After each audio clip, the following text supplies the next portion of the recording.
একটা গভীর জঙ্গলের ভিতরে থাকে এক হাতি, নাম তার এলি। আর তার সবচেয়ে ভালো বন্ধু হলো ছোট্ট ছেলে সুমন। সুমন এসে এলিকে জড়িয়ে ধরে। সুমন এলিকে জিজ্ঞেস করে, এলি কেমন আছিস? আর এলি খুশিতে প্রতিবারের মতোই সুমন আজ আবার এসেছে এলিকে নিয়ে ঘুরতে। তারা অনেক দিন পর দেখা করেছে। দুজন একসাথে ঘুরছে, একজনের গায়ে আরেকজন জল দিচ্ছে, আর দুজন একসাথে পাখিও দেখছে।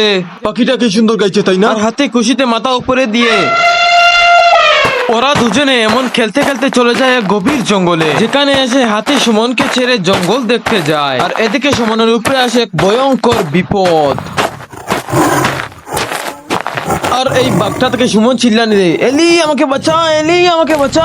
আর সুমনের ডাক শুনে এলি দৌড়ে সেখানে চলে আসে, এসে বাঘটাকে তাড়িয়ে দেয় এবং বাঘটা চলে যায়। তারপর সুমন আর হাতি সেখান থেকে একটা নিরিবিলি জায়গায় চলে আসে। এসে সুমন হাতিকে বলে, আজ তুই যদি না থাকতে বাঘ আমাকে খেয়েই ফেলতো। আর আরো বলে, এইসব মজার জায়গা তোর সাথেই ভালো লাগে। আর এই কথাগুলো শুনে তো হাতি অনেক খুশি। আর লাস্টে সুমন আরেকটা কথাও বলে, তুই শুধু হাতি না, তুই আমার বেস্ট ফ্রেন্ড। আর এই কথা শুনে তো হাতি আরো খুশি হয়ে যায়। তারপর তারা গল্প করতে করতে সূর্যাস্ত দেখতে থাকে। সুমন বলে উঠে আজকের দিনটা নাকি তার অনেক খারাপ কেটেছিল, কিন্তু এই বিকেল বেলা এখানে বসে সূর্যাস্ত দেখতে অনেক ভালো লাগছে।